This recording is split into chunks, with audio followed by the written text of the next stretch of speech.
OSAA at NBI humarap na sa PNP-CIDG para sa investigasyon ng Senate shooting. Idetalye mo balitang yan, RH52, Enyel Parrosa. Enyel.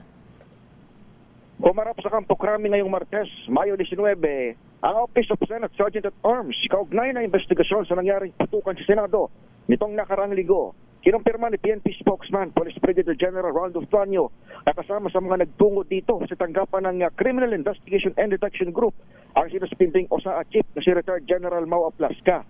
Ginawa itong pagpapatawag sa Senate Security kaninang umaga, ilang oras lamang pagtapos naman ng pagbisita ng mga tauhan ng CIDG sa opisina ng National Bureau of Investigation dahil sa parehong issue.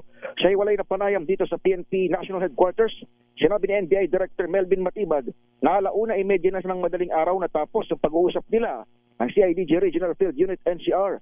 Nakapagsabitin na rin umano ng report ng NBI sa binuong panel na Office of the Ombudsman at Department of Justice para naman imbestigahan ang nangyaring intensyon sa mataas na kapulungan. Iginiit ni Matibag na sa kanilang bahagi, hindi niya inisyuhan ng baril ang na-arrest driver volunteer ng kawanihan na itinuturing na suspect sa insidente. Nang tanungin naman kung paano nagpositibo sa paraffin test ng PNP si alias Mel Oragon, ipinaliwanag ni Matibag na posibleng nailipat lang mga gunpowder mula sa pinagdalhan sa inaresto.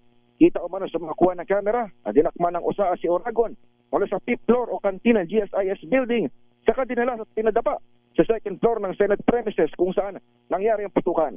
Pakinggan natin si Director Matibag. So, ang sa akin ngayon, I don't want to give so much details already.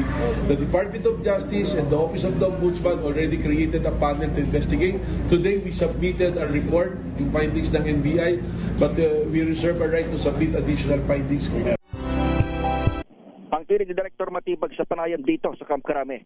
Samantala, nilinaw ni General Tuanyo na trabaho pa rin ng PNP-CIDG ang sumuporta at eventually mag-submit ng sarili nilang report sa panel na Ombudsman at Department of Justice.